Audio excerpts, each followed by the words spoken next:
Bom dia, bom dia, bom dia. Sejam todos muito bem-vindos. É um prazer tê-los aqui comigo, na minha companhia de sábado, nosso sábado de manhã, super especial, estudando direito médico. Fiquem à vontade, sejam todos muito bem-vindos. Por favor, fale da onde são. Bom dia, Ana, seja muito bem-vinda. Quem quiser participar, vocês sabem que eu gosto muito dessa interação, dessa nossa conversa sobre da onde são, né? É muito interessante ter esse nosso papo inicial. Bom dia, Cassiano, tudo bem? Bom, gente, eu separei esse tema porque é o seguinte, vocês sabem, né? Eu já falei nas aulas anteriores. Dani, você é do Rio? Que legal, legal. Gostoso, hein? Rio de Janeiro é bom demais. Bom dia, bom dia. Então, gente, Santos... Ai, também é um cidadaço, hein? O povo que só mora em cidade boa, gente. Eu sou de Brasília. Advogo aqui já tem algum tempo, alguns anos. Sou apaixonada pelo direito médico. E adoro conversar sobre esse tema com todo mundo. Bom, gente, Ana de Belo Horizonte, mineirinha. Sejam todos muito bem-vindos, gente. Eu vou aguardar um pouco pra gente entrar nesse tema, pra ver se mais pessoas vão entrar, pra gente poder adentrar o tema. Eu separei esse tema de hoje, análise de caso prático. Não é um caso prático, né? São 3. Eu separei 3. Eu tava lendo um agora, eu tinha separado 2, né? Aí eu falei, eu olhei mais um, falei, poxa, não tem como eu não comentar desse. Então aí serão 3 análises. E não vou me aprofundar porque eu quero falar desses 3 casos e não quero ser cansativa. Eu sei que nós estamos num sábado de manhã, tá todo mundo aí querendo curtir o feriadão, né? Dar uma descansada, ninguém quer ter dor de cabeça. Então eu vou tentar falar de uma maneira bem leve, trazer bem essa teoria pra gente analisar. Então o que eu vejo, assim, de uma grande dificuldade dos advogados que militam nessa área? Então, assim, aparece no escritório um caso prático. O caso prático, ele não é simples. O caso prático, quando o cliente ele vai mostrar, vamos imaginar um paciente que foi vítima de um erro médico, é um caso complexo. Não é um evento, muitas vezes, que acarretou ao erro médico. Às vezes é um conjunto de falhas que acarreta naquela situação que o paciente foi acometido. Então você precisa ter uma análise precisa de todos os atos que sucumbiram, né, que acabaram fomentando aquilo que aconteceu no paciente. E aí que é uma grande dificuldade do advogado. E assim, vocês, por favor, me falem, tá? Não, minha dificuldade não é isso, eu tenho outra dificuldade. Por favor, gente, aqui assim, uma conversa, tá? Então, assim, eu vejo que essa é uma grande dificuldade. Então, a pessoa claro que a primeira dificuldade é assinar o contrato, né? Então, nessa conversa inicial, às vezes o advogado, ele recebe o paciente vai lá, relata tudo o que aconteceu. O advogado, muitas vezes, ele quer antecipar o mérito, aí ele fala demais, e a hora que ele pega o prontuário, ele vê que não é nada daquilo. E aí, nessa situação, o paciente perde a confiança no advogado. Então, assim, tem que ter todo esse cuidado nesse primeiro momento, como é que você vai atender um paciente, tem que saber como é que você vai falar, paciente, médico, o que for. Porque muitas vezes você antecipa um mérito, né? Você fala, não, olha, isso aí é erro médico, certeza, nós vamos ganhar casa, vamos ganhar milhões, já, o paciente já sai dali falando, pronto, vou ganhar na loteria. E a hora que você vai analisar o prontuário, você vê, puxa, aquilo ali não houve erro médico, aquilo ali foi uma resposta orgânica do paciente. Então tome cuidado nesse momento inicial, na hora que você está tentando conquistar ali o paciente. Não se esqueça, é o seu nome que está em jogo. É o seu nome, então você tem que saber como conduzir. Então assim, tenha muito cuidado. Márcia, muito obrigada pela sua participação. É um prazer tê-la aqui comigo. Tive que interromper para cumprimentar a Márcia, viu, gente? Então, olha, o primeiro cuidado é na primeira conversa, naquele momento crucial, é o divisor de águas. Não dá para você prometer mundos e fundos pro paciente. pro médico, o que for. Eu vou salvar a sua vida. Não, imagina um médico. Não, você, que absurdo, isso aqui não houve erro médico, não. A gente vai comprovar, é a hora que você pega o prontuário. Putz, houve. Então, cuidado, tá? O Cassiano colocou, a equipe de enfermagem também tem culpa no erro médico. Né? Exatamente, isso é muito legal, sua colocação, viu, Cassiano? Porque é o seguinte, é fácil, principalmente para quem está assim, há pouco tempo advogando na área. Então aí acha assim, o erro médico é só do médico. É só o médico que faz. E não é. Muitas vezes é a equipe de enfermagem que tem culpa. Veja bem, vou falar assim, fazer um comentário. Valeu, Márcia. Obrigada, viu? Imagine a seguinte situação. A pessoa... por isso que eu falo pra vocês que agora, nesse momento de pandemia, é o divisor de água. De antes da pandemia, eram os advogados que tinham uma noção de direito médico, que fez um cursinho ou outro, que estudou, leu um livrinho ou outro. A partir da pandemia é um divisor de águas. Ficaram-se os meninos e agora são os homens, as mulheres. Tá? Vejam um exemplo. Está tendo muitas falhas de atendimento, muitas situações complicadíssimas, justamente por conta do excesso de trabalho, da situação como um todo, como nós estamos na saúde. Vou dar um exemplo. Veja bem, a equipe de enfermagem, ela vem trabalhando 12 horas corridas. De muitos hospitais, 12, 18, 20, tem gente que faz 24 horas. Aquela loucura, porque nós estamos com colapso no sistema de saúde no Brasil todo. Então, pessoal, geralmente é assim, 12, faz 12, folga 24, folga 36, depende do contrato. Então, trabalha um dia, folga outro. Trabalha um dia, folga outro. Geralmente é assim.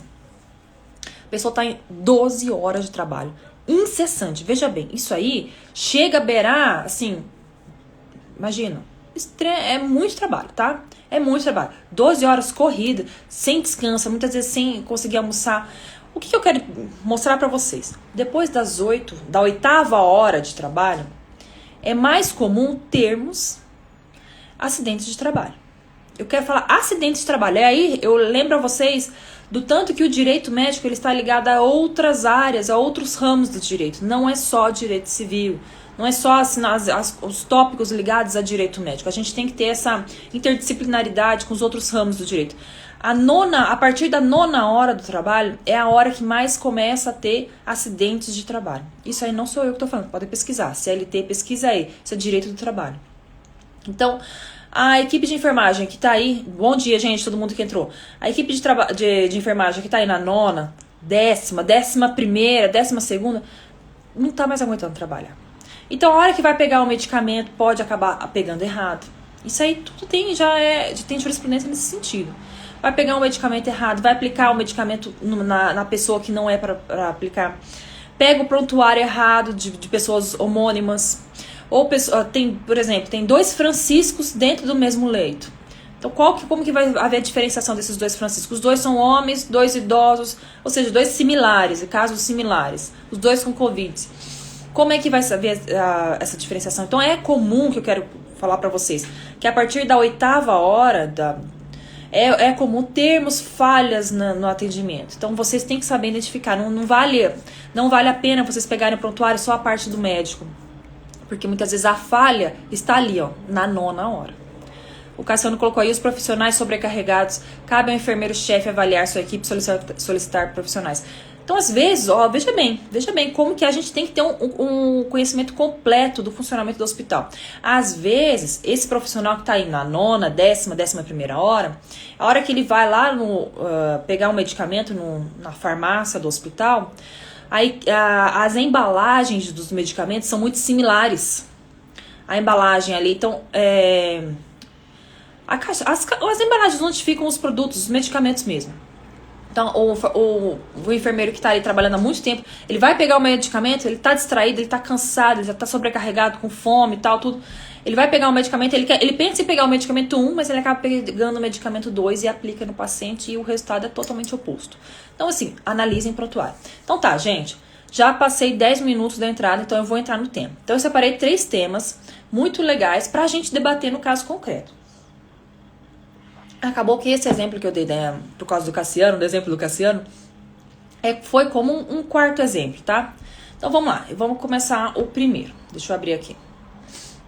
O primeiro, eu quero falar sobre terminalidade da vida. Eu não separei, eu acho que já tô há acho que são 4 semanas de aulas, né? Que eu separei pra vocês.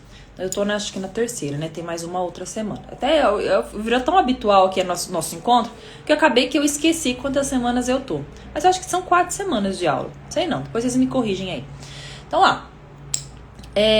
Eu nenhum das minhas aulas eu separei a terminalidade da vida. Por quê? Porque terminalidade da vida, principalmente no momento que nós estamos hoje falando de pandemia, todo mundo, a gente abre um noticiário, abre um site de notícias, liga a televisão, post, morte, morte, morte, morte, só vê morte. Então, terminalidade da vida, a gente tem que levar de um jeito o mais leve possível. Eu não separei esse tema justamente pra gente, não dá pra gente trazer uma pontuação assim, não, terminalidade da vida é isso, é aquilo. Não dá. Tem que ter uma conversa branda, respeitosa. Eu tenho que trazer para vocês os direitos do paciente. Então é um estudo bem profundo, complexo. E o brasileiro, ele não tem o costume de conversar sobre morte. Morte, já é uma conversa que a gente, na Europa, já se tem há muitos anos, há muito tempo. É uma coisa que, assim, eles conversam sobre esse assunto. O brasileiro não gosta. Principalmente da pandemia. Então, eu não quis separar esse tema numa aula específica só para falar sobre isso, porque eu achei que ia ficar pesado, tá? Então, eu separei um caso prático. Eu vou ler para vocês. Então, como é que nós vamos fazer? Eu separei 3 temas. Então eu vou ler o problema, nós vamos conversar e depois eu vou ler uma jurisprudência, como é que foi julgado desse aí. Então não é mero problema aleatório que eu criei ou de um processo que eu vivenciei ou de algum colega. É um caso prático. Então vamos lá. Quem não entender, manda pergunta aí, tá? Paciente com pé necrosado e em pleno gozo das faculdades mentais pode-se negar a realização de cirurgia de amputação com fundamento na aplicação da ortotanásia especificada no testamento vital? Veja bem, vou ler de novo. Paciente com pé necrosado e em pleno gozo das faculdades mentais pode-se negar a realização de cirurgia de amputação com fundamento na aplicação da ortotanásia especificada no testamento vital? Então veja bem, estou falando dentro do tópico terminalidade da vida. Quando a gente pensa, paciente necrosado, terminalidade da vida, paciente com pé necrosado nem sempre ele quer dizer que ele está ali à beira da morte. Então, quando a gente fala em terminalidade da vida, é muito comum que a gente pense em pacientes que estão assim, à beira da morte, estão ali morrendo, vai morrer. Não morreu agora, talvez morra amanhã, semana que vem, mas está à beira da morte. Ele está assim, a morte está próxima a ele. A Magna colocou aqui, a enfermeira tem culpa no erro? Sim, se a falha foi dela. A sobrecarga é o sistema e a situação. A realidade está absurda para isso. É verdade. É por isso que eu estou falando para vocês. Nós estamos diante de um divisor de águas. Está tendo muita falha no sistema de saúde. Médicos, enfermeiros, toda a gama de profissionais que se trabalham no sistema de saúde. Eles estão sobrecarregados. Principalmente no setor de UTI, ambulatorial, ali naquele setor que faz um atendimento direto do paciente que está internado, durante a internação. Ou seja, não é consultório. Então, está atento. Nós teremos um boom de ação de erros médicos daqui para frente. Por quê? Porque esses pacientes, eles irão aos nossos consultórios. Isso vai acontecer. E eu pergunto para vocês estão preparados para isso? Eu tenho falado no meu Instagram, não é só para fazer propaganda do meu curso, não, viu, gente? Não é isso, não. Não é merchan, não.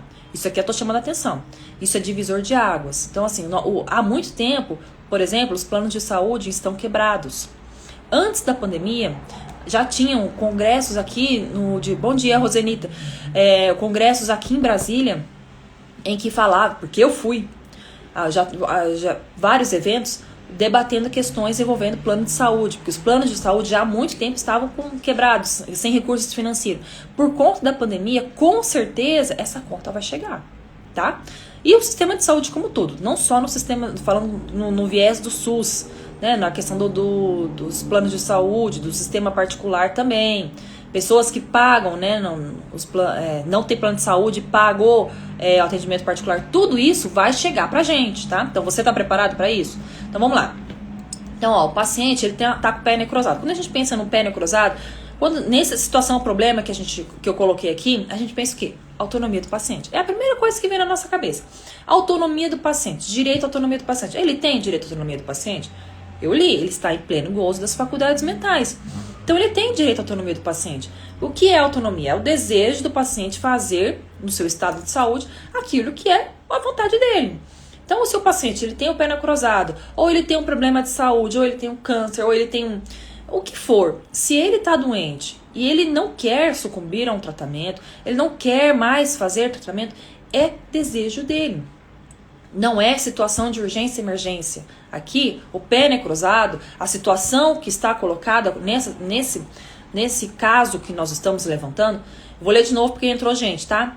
Paciente com pé necrosado em pleno gozo das faculdades mentais pode se negar à realização de cirurgia de amputação com fundamento na aplicação da ortotanásia especificada no testamento vital.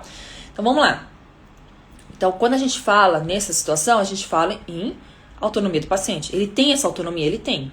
Doenças terminais em que o paciente hoje ele não tem mais gozo das faculdades mentais, mas ele tinha gozo das faculdades mentais. E na época que ele estava bem, lúcido, tá, gente? Ele discriminou no testamento vital aquilo que ele gostaria que fosse feito com ele. Nessa situação, ele tem gozo quando ele perder as faculdades mentais. O que deverá ser feito com ele? Será feito aquilo que ele determinou no testamento vital? Sim. Por quê? Porque naquele momento ele se preparou, ele anteviu aquilo que ia acontecer com ele. Ele era sabedor, vamos imaginar, da sua doença degenerativa. Ele sabia que aquilo iria acontecer. Então ele se precaviu. Ele se preparou para aquela piora no estado de saúde. Imagine a seguinte situação. O paciente ele tem uma doença autoimune, uma doença que é gradual, ou seja, uma degeneração neurológica gradual. Tem aquela esclerose lateral amiotrófica, esclerose múltipla também, e inúmeras doenças, Alzheimer mesmo, que o paciente ele vai piorando com o passar do tempo. Não tem como impedir. É uma doença que ela é progressiva, ela vai acontecer. Então, nessa situação, o paciente ele pode se negar, falar, quando houver a piora, imagina na esclerose lateral, quando houver a piora, quando eu não conseguir mais falar, quando eu não conseguir mais expressar minhas vontades, eu não quero ser traqueostomizado, eu não quero receber alimentação artificial, não é meu desejo. Nessa situação, a vontade dele prevalece? Prevalece.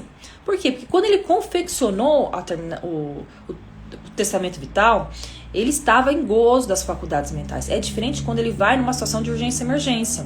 Na situação de urgência e emergência, vamos imaginar que esse paciente ele está com o pé necrosado, ele está em gozo das faculdades mentais, ele está numa diabetes descompensada e ele não tem um testamento vital. Aí ele passou mal na casa dele, aí o familiar levou lá, ele tá entrando em coma por causa da diabetes, e aí ele vai para internação. Nessa situação, o hospital é urgência e emergência. Ou o hospital age, os médicos agem, ou esse paciente vai acabar vindo a óbito. Pode acabar tendo uma piora muito rápida do quadro e ele vira óbito. Nessa situação, o médico ele é treinado para agir. Então ele vai agir, vai salvar a vida do paciente, aquilo que for que tiver que fazer. Amputar o pé, às vezes internar na UTI, vai fazer o que for possível. Cassiano colocou, pé diabético envolve várias coisas. Geralmente os pacientes não seguem o tratamento correto para a necrose. Quando procuram um médico, não aceitam amputar. É verdade. Teve até uma discussão, eu não sei se vocês são do meu grupo, se tem alguém aí do meu grupo de direito médico. Acho que é o 2, grupo 2. Então, um tempo atrás, a gente levantou essa questão se prevalece ou não a autonomia do paciente numa situação de urgência e emergência em que ele está com o pé necrosado. Então, olha, a minha opinião, por favor, se manifestem quem é o contrário. A minha opinião é que quando o paciente ele dá entrada numa situação de urgência e emergência e ele está com o pé necrosado, o médico verifica que ou ele faz a cirurgia de amputação ou esse paciente pode vir a sofrer um mal maior. Aí o que o médico deve fazer? Invocar o princípio da beneficência e fazer a cirurgia mesmo contra a vontade do paciente. Por quê? Porque ali é uma situação de urgência e emergência. Quando a gente fala de um tratamento que não é na urgência e emergência, aí é outra circunstância. Nesse nosso caso, é um testamento vital. Ele falou, aqui não fala, aliás, aqui fala que ele estava em pleno gozo das faculdades mentais, mas não fala se ele estava em coma. Eu acredito que ele estava lúcido, né? O Cassiano colocou aqui. Acontece que a família interfere na conduta do paciente em plenas faculdades mentais para dar o melhor. Pode a família interferir? Olha, isso que o Cassiano colocou, ele levantou, é uma coisa que acontece no Brasil. Lembra no começo que eu falei, por isso que eu não separei um tópico específico para falar de terminalidade? Porque assim, a gente tem que falar de terminalidade de uma maneira responsável, completa. E numa live nem sempre dá para você abordar de maneira completa. Justamente por isso. O que acontece no Brasil? Não se aceita discutir a morte. Não se aceita. O brasileiro, ele tem o costume, é uma coisa natural, inerente do nosso raciocínio, de encarar a morte como se fosse uma eutanásia. O paciente que não receber atendimento médico, o médico vai fazer eutanásia, a família vai fazer eutanásia. Eles têm essa confusão, uma certa mistura dos conceitos. Por quê? Porque não há o debate. Na Europa, não. Quem estuda bioética sabe disso. Na Europa, há muito tempo já se discutem essas questões. Então, na Europa, quando o paciente... Por isso que temos clínicas de suicídio assistido. Temos clínicas lá em alguns locais, justamente para essa situação. O paciente já não quer mais sobreviver, ele não quer mais viver daquele jeito, então ele aceita que a doença aconteça. Ele aceita que ele deseja que haja uma intervenção para que ele venha a falecer, porque ele não aguenta mais viver daquele jeito. E há o respeito nisso. Então, aqui no Brasil, não. Então, quando acontece, é muito comum, nesse nosso exemplo, da família não aceitar o desejo do paciente. Não aceitar. E ir contra a equipe de médicos. Doutor, se vocês forem... É bem isso que acontece, tá? O Cassiano colocou perfeito. Doutor, se vocês sucumbirem à vontade do meu familiar, do meu pai, vamos imaginar, e seguirem o testamento vital, ele morrendo, nós vamos processar o hospital e vamos processar vocês. É isso que acontece. É isso que acontece. É exatamente essa situação. Aí o médico fica naquela situação. Pô, o que eu faço? Sigo a vontade do paciente, ele vai morrer, ele não vai me processar se eu não seguir o testamento vital. Ou eu sigo a vontade dos familiares e deixo de correr um risco de ser processado. Ele segue a vontade dos familiares, é claro. Então, assim, precisa muito no Brasil a gente fomentar o debate das questões mortes, né? Envolvendo mortes, né? Então o nosso paciente, ele tá necrosado, pé necrosado, mas ele está em gozo e ele tem o testamento vital. Então aqui, a rigor, dentro do nosso direito médico, ele deve ser obedecido o direito dele. Desse direito dele do quê? De seguir aquilo que está onde? No testamento vital.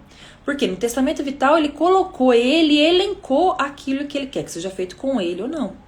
Então esse testamento vital, ele tem que orientar a equipe de médicos. Imagina, pessoal, esse aqui é meu testamento vital, eu não quero que seja feito isso, quero que seja feito tal coisa, respeitem isso, não quero ser traqueostomizado, não quero receber alimentação artificial, não quero manobras de ressuscitação, quero receber analgesia para que eu não morra com dor. Né? Tudo isso é observância do testamento vital. E também falar para os familiares. Gente, família, é meu momento final, né? Tudo, explicar por as suas circunstâncias. Agora imagina para o paciente que já está diante de tudo que aconteceu da sua doença, sabendo que a morte está próxima. E ainda tem que convencer os familiares, gente, pelo amor de Deus, né? A gente realmente precisa discutir isso. Então eu vou falar daqui da decisão judicial, tá? Vamos lá, eu vou ler a ementa para vocês. Se vocês ficarem com alguma dúvida, falem aí, tá? Apelação civil, assistência à saúde, biodireito, ortotanásia. Todo mundo sabe o que é ortotanásia? Todo mundo sabe aqui? Ortotanásia, imagine o seguinte, é a evolução da doença. Não há mais uma intervenção para que aquela doença seja... aquele paciente seja curado. Imagine assim. A doença ela vai evoluir. Imagine um câncer. O câncer evolui até que o câncer vence e a pessoa vai vir a falecer. Então, essa evolução natural da doença é conhecida como ortotanásia. Então, a morte ela vem em decorrência da evolução da doença. Testamento vital é diferente do termo de consentimento informado? Totalmente. Consentimento informado, ele é feito pelo médico, pelo profissional da saúde. O testamento vital é feito pelo paciente. É um documento que ele, paciente, confecciona, falando sobre aquilo que ele quer que seja feito com ele nos momentos finais. Entendeu? Totalmente diferente. Então vamos lá. De novo vou ler a ementa. Apelação civil, assistência à saúde, biodireito, ortotanásia. Testamento vital. Se o paciente com o pé esquerdo necrosado se nega a amputação, preferindo, conforme laudo psicológico, morrer para aliviar o sofrimento e, conforme laudo psiquiátrico, se encontra em pleno gozo das faculdades mentais, o Estado não pode invadir seu corpo e realizar a cirurgia mutilatória contra a sua vontade, mesmo que seja pelo motivo nobre de salvar a sua vida. Ó, chega, arrepiei. O caso se insere no denominado biodireito, na dimensão da ortotanásia, que vem a ser a morte no seu devido tempo, sem prolongar a vida por meios artificiais ou além do que seria o processo natural. O direito à vida garantido no artigo 5º caput deve ser combinado com o princípio da dignidade da pessoa humana, previsto no artigo 2º, inciso 3 da CF, Constituição Federal. Isto é, a vida com dignidade ou razoável qualidade. Vou continuar. A Constituição instituiu o direito à vida, não o dever à vida. Veja bem. Olha que bonito. A Constituição instituiu o direito à vida, ou seja, o direito de viver até quando a pessoa consegue, né? Ela consegue viver diante daquilo que está acontecendo com ela. E não o dever à vida, sobreviver até a última consequência. É uma confusão que aí é da conceituação da terminalidade da vida dentro do Brasil. Vocês entenderam a diferença? Razão pela qual não se admite que o paciente seja obrigado a se submeter a tratamento ou cirurgia máxime quando mutilatória. Ademais, na esfera infraconstitucional, o fato de o artigo 15 do Código Civil proibir tratamento médico ou intervenção cirúrgica quando há risco de vida, não quer dizer que, não havendo risco, ou mesmo quando, para salvar a vida, a pessoa pode ser constrangida a tal. Nas circunstâncias, a fim de preservar o médico de eventual acusações de terceiros. Aí, Cassiano, tem-se que o paciente, pelo quanto consta nos autos, fez o denominado testamento vital, que figura na resolução 1995 de 2012 do CFM, apelação desprovida Rio Grande do Sul, tá, gente? Data, 20 de novembro de 2013. Aí o Cassiano colocou aqui: o paciente com testamento vital e a vontade da família, prevalece o testamento vital? Prevalece. Mesmo no caso de emergência, então vamos lá. Imaginemos que esse paciente, esse aqui, nosso paciente, tá? Esse paciente do caso, ele vem de uma terminalidade da vida, ele vem de momentos finais da evolução da doença. Imaginemos que ele tá ali com uma, eu não sei, pode ser uma diabetes, mas vamos imaginar que ele vem de uma doença degenerativa completa. Então a necrose é só um ponto dentro do conjunto de doenças, tá? Então ali ele tem esse termo de consentimento, ele tem esse testamento vital em que ele elenca que ele não quer sofrer uma amputação, não quer traqueostomia, ele não quer alimentação artificial, ele não quer nada. Ele quer vir a falecer na onde? Na casa dele, ao lado dos familiares. Contudo, ele um dia passou mal e a contragosto os familiares levaram ele para o hospital para que ele recebesse atendimento médico. Aí chegou lá, ou seja, uma situação de urgência e emergência, ou seja, os médicos recebem aquele paciente que está num estado terminal, mas vindo por conta dos familiares. Então, muitas vezes, esse médico, veja bem, esse médico que vai atender ali na emergência não sabe do testamento vital, não sabe. Só que aqui na nossa jurisprudência, esse paciente ele está em pleno gozo, ele fala, ou seja, ele está lúcido.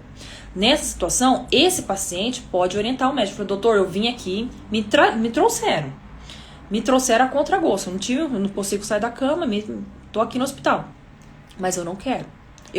Doutor, junta 2 testemunhas, pega o prontuário, anota aí, porque eu tenho um testamento vital que está lá na minha casa. Então, nessa situação, mesmo que for de urgência e emergência, o paciente está lúcido, ele pode falar ali rapidamente, se ele estiver lúcido, rapidamente, para os médicos falarem: não quero, não, eu não aceito, eu vim aqui, eu não aceito. Então, nessa situação, o que os profissionais da saúde vão fazer? Eles vão sucumbir, eles deveriam sucumbir à vontade do paciente e promover ali o conforto, um alívio, para que aquele paciente venha ter um respeito, uma dignidade nesses momentos finais, tá? Então é comum que nesses momentos finais, imagina um câncer terminal, o paciente ele receba analgesia, ele receba morfina, para que ele não sofra com as dores nesses momentos finais. Então, a rigor, deveria prevalecer a vontade do paciente nesses momentos finais. É por isso que consta aqui, ó, que os médicos, eles ficam muito temerosos de serem processados pelos familiares. Então, o que o médico faz? Anota no prontuário o desejo do paciente. Se ele está lúcido, anota o desejo, tá? Alguém ficou com alguma dúvida? A Lorena colocou, testamento vital, uma espécie das diretrizes? Isso, exatamente. Alguém mais ficou com alguma dúvida? Eu vou entrar no segundo, tá? Segundo caso. Posso? Mais alguém tem algum comentário para fazer? É outro assunto. Bom, então tá. Vou lá. Se alguém for com alguma dúvida, anota aí que eu volto no assunto. Segundo assunto. Violência obstétrica. Violência obstétrica também é um tema. Eu tenho uma aula que eu escrevi sobre esse assunto. Se o paciente não tem testamento vital e não quer tratamento, família que quer o tratamento, qual a conduta do médico? Seguir a vontade do paciente. É uma situação extremamente difícil e extremamente comum. Não raro, os médicos ficam perdidos, eles procuram advogados especializados nesse direito médico para receber orientação. Já aconteceu isso comigo, já recebi ligação de uma médica desesperada, sem saber o que fazer, em situações assim. Então você vai orientar. Prevalece o quê? Desejo do paciente. O paciente está lúcido? Desejo do paciente, anota no prontuário. Vamos lá. Violência obstétrica, gente, é um tema que ele é abordado. Quem me conhece sabe que eu sempre volto nesse assunto da violência obstétrica. É muito comum. Uma em cada 4 mulheres é vítima de violência obstétrica. Isso é um número real, tá? E geralmente esse tópico ele é abordado de uma maneira incompleta ou às vezes de uma maneira incorreta, tá? Então é uma coisa que demanda um conhecimento muito específico, muito profundo quando a gente vai falar de violência obstétrica. Mas tem que assinar o termo, assina o prontuário, tá? Se não tem aqui, ó, o termo de consentimento, ele vai consentir ao quê? O evento morte que vai acontecer. O termo de consentimento, ele deve ser feito quando vai acontecer alguma coisa, algum tratamento, alguma conduta médica posterior. Então, o termo de consentimento não se confunde com o testamento vital, são documentos autônomos, tá? Então, ó, vou ler o problema, tá? A menor, representada por sua genitora, ingressou com ação de indenização em face do ente federado, ou seja, o Estado.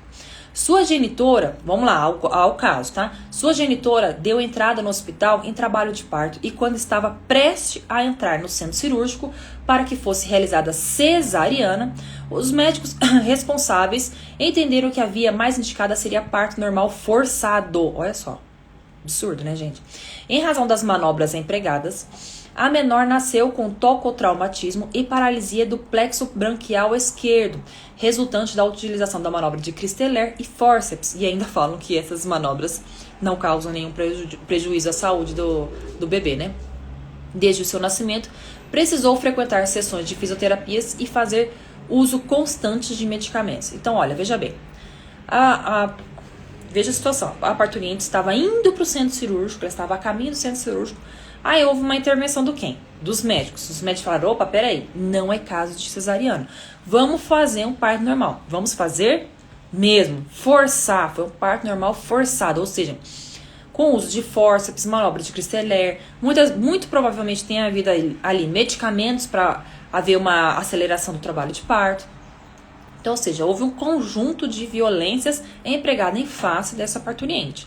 Então, ou seja, a vontade dela ali inexiste. É uma coisa que eu sempre falo quando eu falo sobre violência obstétrica.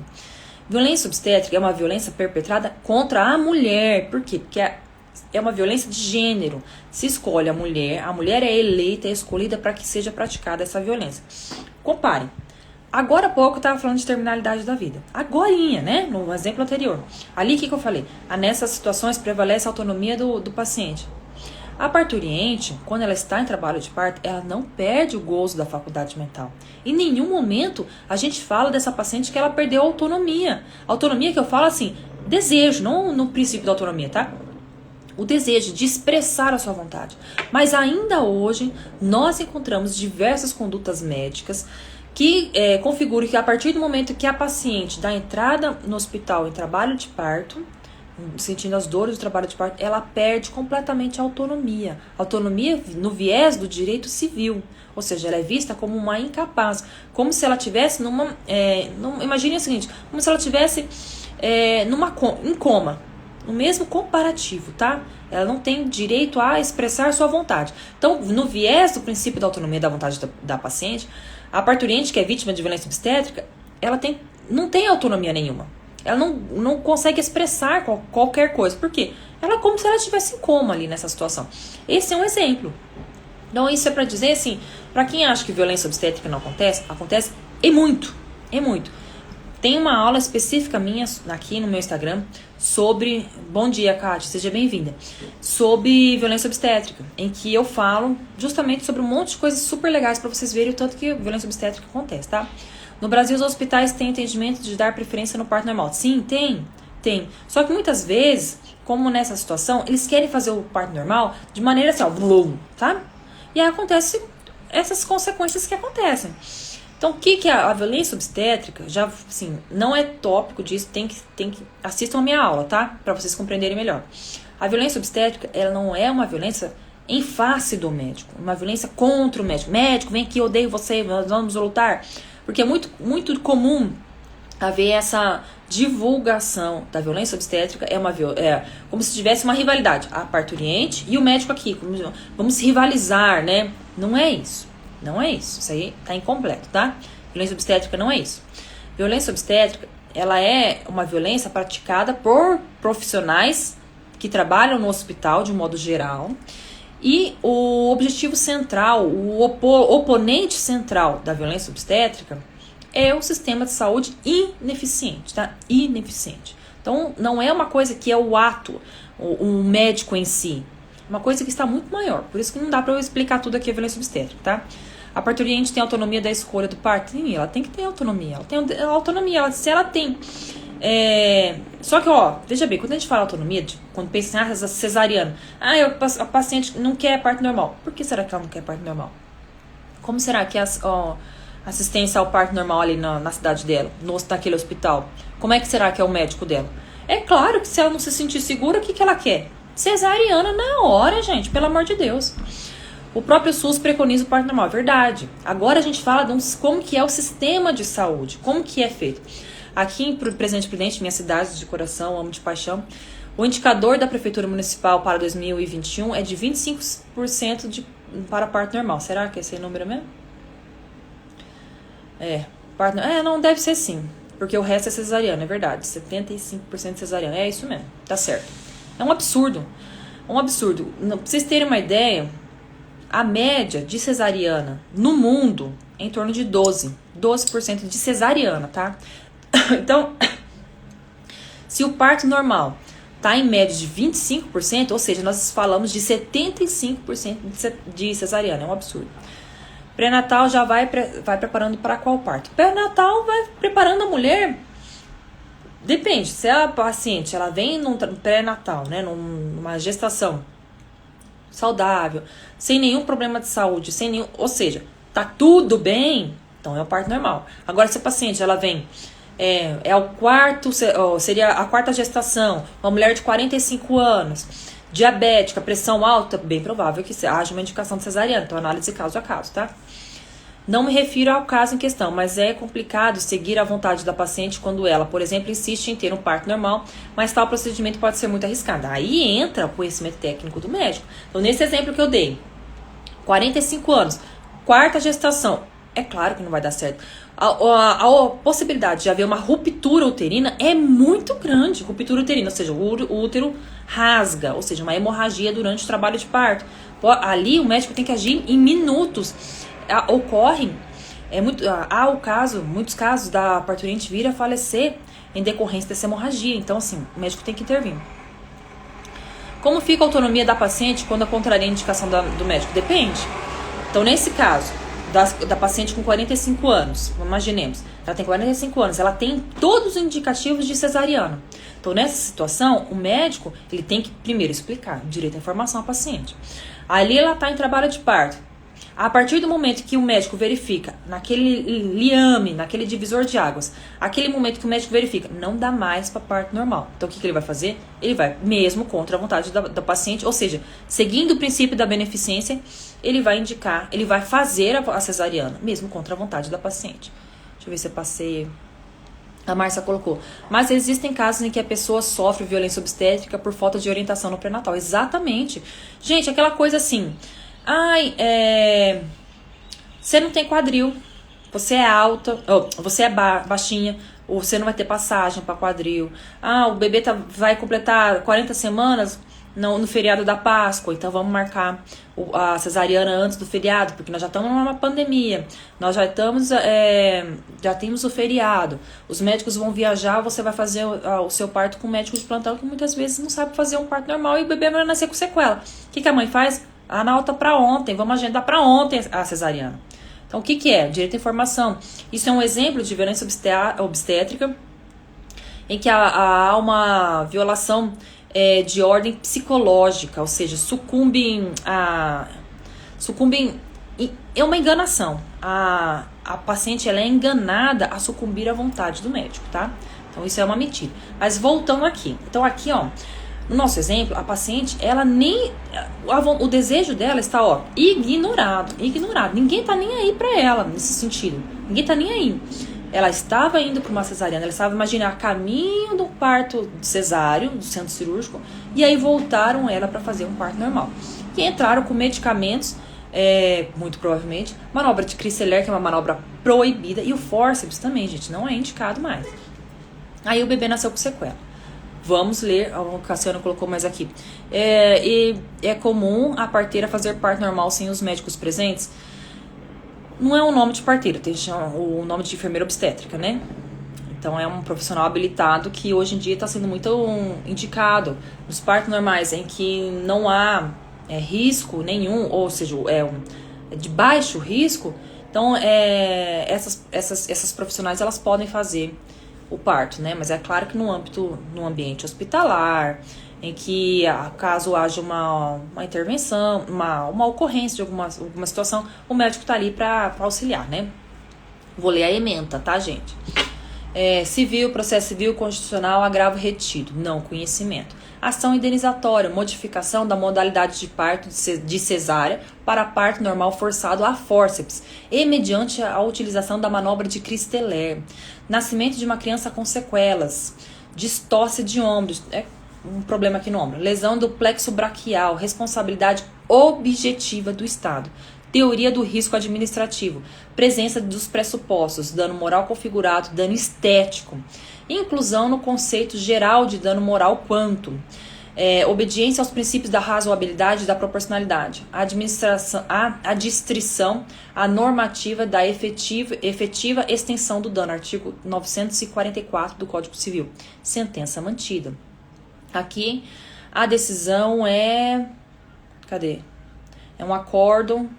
Ih, não coloquei o local aqui. Primeira turma, não me lembro do que é. Julgamento do dia 29 de janeiro de 2014. Ou seja, o Estado foi condenado. Eu acho que é daqui de Brasília, esse caso. A Rosenita colocou: a informação segura e uma boa relação médico-paciente são essenciais. Total, disse tudo, Rosenita. É isso aí. Mesmo em situação de urgência e emergência. Ou seja, mesmo na situação que a parturiente ela procura um hospital para ganhar o bebê, ela não conhece aquele médico. Porque veja bem, gente, o que acontece hoje? Imagina a situação. Dani, eu já vou ler a sua, tá? Imagina a situação. A parturiente, pelo SUS é isso. Às vezes vocês não sabem, por isso eu vou explicar, tá? Quem souber, me complementa aí. A paciente, ela faz o pré-natal no posto de saúde, ou seja, no SUS, com o médico que tá ali e tal. Muitas vezes é o mesmo médico que acompanha todo o pré-natal. Quando ela começa a sentir as dores do parto, começa ali o trabalho de parto, o que acontece? Ela vai e procura o hospital.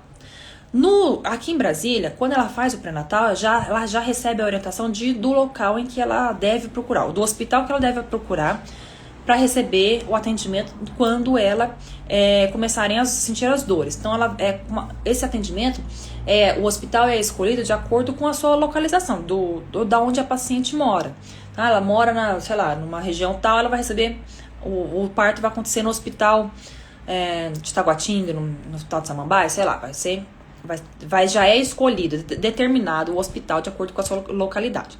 Ali, é óbvio que ela não vai ser vai ser assistida durante o trabalho de parto por aquele médico que a atendeu durante todo o pré-natal. São profissionais distintos, por isso ela tem a pasta, que é um conjunto de documentos ali, em que ela informa como que é o seu estado de saúde, como é que foi sua gestação, tá? Então, nessa situação mesmo, se ela não recebe, não é respeitada, não é orientada de maneira... Se ela não é acolhida, então ela vai sucumbir à vontade do profissional de saúde, né? É óbvio, né? Vamos lá, tivemos várias perguntas. Vamos colocar aqui. Dani, na minha experiência de mais de 20 anos, quando explicamos claramente a indicação e os riscos de procedimento, raramente o paciente recusa o melhor tratamento. É isso aí, gente. É informação. Básico, né, gente? Quando direito à informação. É aquilo que eu sempre falo. Todas as minhas aulas aqui do Instagram, eu falei sobre o direito à informação. Então, quando a paciente ela recebe a informação de uma maneira completa, ela vai compreender qual é a melhor opção. Então, o assunto é muito complexo e precisa ser analisado caso a caso. Gente, tem minha aula sobre violência obstétrica, tá? É aquilo que eu falei. É muito complexo e muitas vezes é abordado de maneira incorreta. O principal responsável por violência obstétrica, ao meu ver, é o Estado ineficiente. É o sistema de saúde, tá?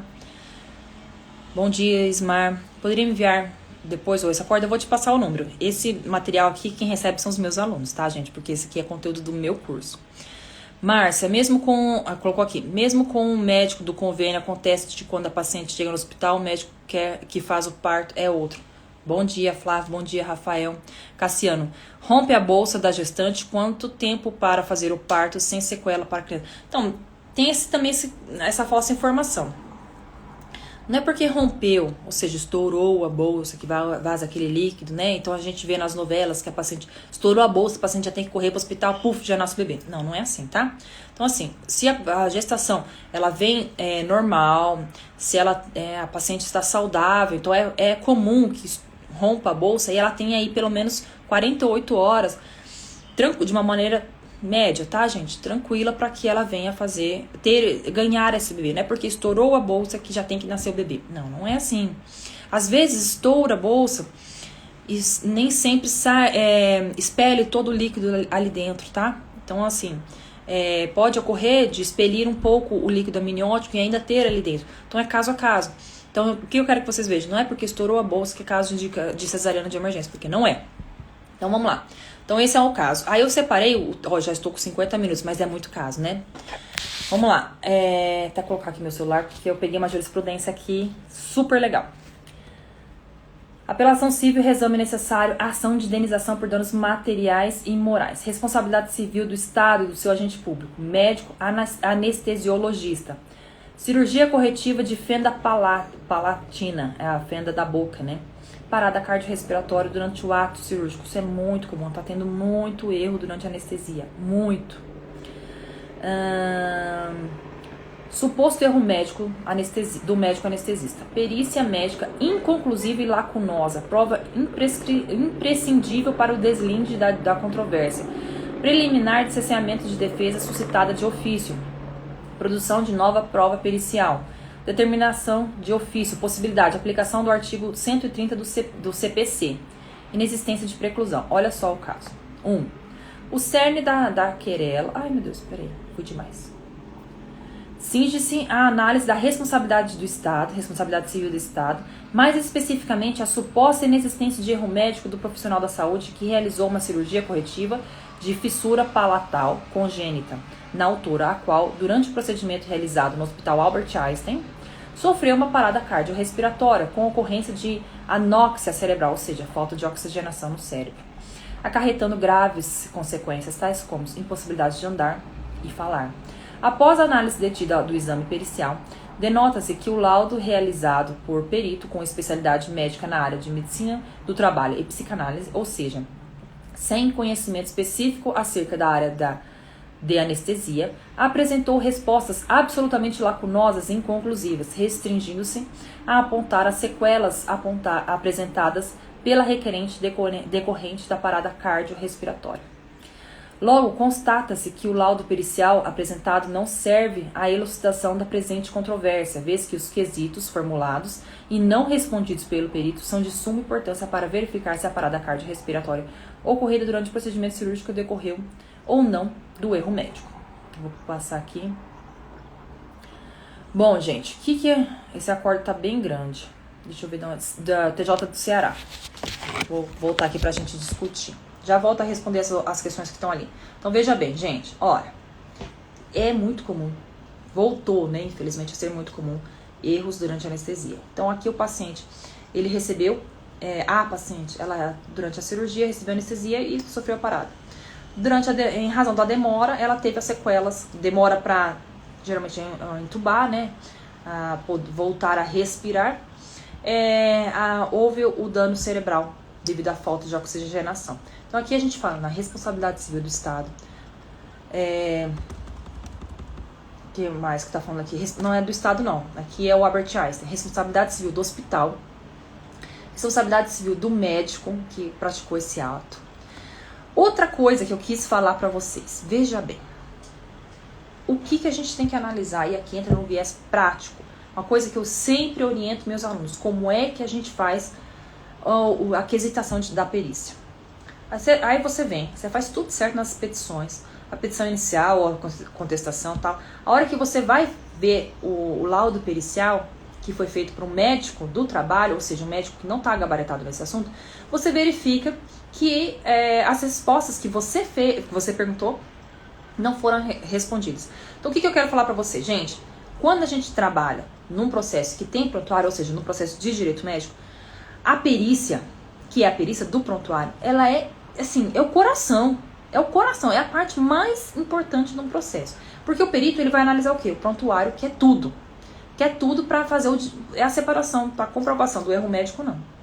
A falha no atendimento, não. Então, a hora que você verifica, se você é do paciente ou do médico, enfim, se você verifica que aquele perito que foi escolhido pelo juiz não é um profissional gabaritado, você tem a possibilidade prevista no CPC de impugnar a escolha daquele perito. Então, faça. Aqui nesse caso, eu imagino, né, que o advogado deve ter impugnado e o juiz não deve ter dado corda, né, não acatou o pedido do advogado. E o perito analisou o prontuário. Nessa situação, aqui, como se trata de prova, não há, de acordo com o artigo 130 do CPC, não há impossibilidade do tribunal analisar, porque é questão de prova, né? Estamos falando de questão de prova, pode ser analisada em qualquer fase do processo. Então aqui o tribunal vai analisar de novo essas questões que não foram observadas pelo perito, né? Então aqui, gente, o que eu falo para vocês? É de suma importância que a gente estude essas questões envolvendo o CPC. Lembra que eu falei no começo da nossa aula aqui da interdisciplinaridade do direito médico? Pois é. No começo da aula eu falei sobre a CLT, agora eu falo para vocês do conhecimento técnico do CPC que a gente tem que ter. Essa semana eu fiz 2 aulas sobre o CPC, que é a formação da contestação. Então a gente tem que estar ligado nessas questões, viu, gente?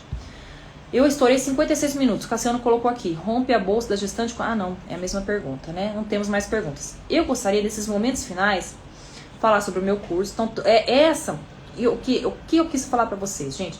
Eu venho apresentando nessas últimas semanas como é a minha metodologia de aula. É assim. Então é assim que eu faço. A gente não consegue estudar direito médico sem exemplo. A gente precisa desse exemplo. Eu separei 14 bônus para os meus alunos. Então os 15 primeiros alunos receberão a mentoria. Serão 3 horas de mentoria comigo, em que eu vou analisar como que tá a sua vida profissional. Eu tô iniciando no direito médico, eu vou te ajudar a você objetivar o que você está fazendo de errado, como você tem que fazer para você conseguir ter uma melhoria na sua profissão. Então os 15 primeiros inscritos receberão mentoria individualizada comigo. Os 30 primeiros, eu vou corrigir a peça prática. Então o que vai acontecer? No primeiro módulo do meu curso, é um módulo que já está disponibilizado. Então quem comprar o curso já vai ter. Tem mais de 10 horas de curso já disponibilizado. Então o aluno vai assistir essas mais de 10 horas. Vai se aprofundar no conhecimento basilar do direito médico. Ali tem informações profundas para você conseguir compreender vai criar raízes, né? É a base mesmo, a construção sólida do direito médico na sua profissão. Aí eu vou colocar um exemplo do caso prático, vou dar ali. Vou colocar um problema, né?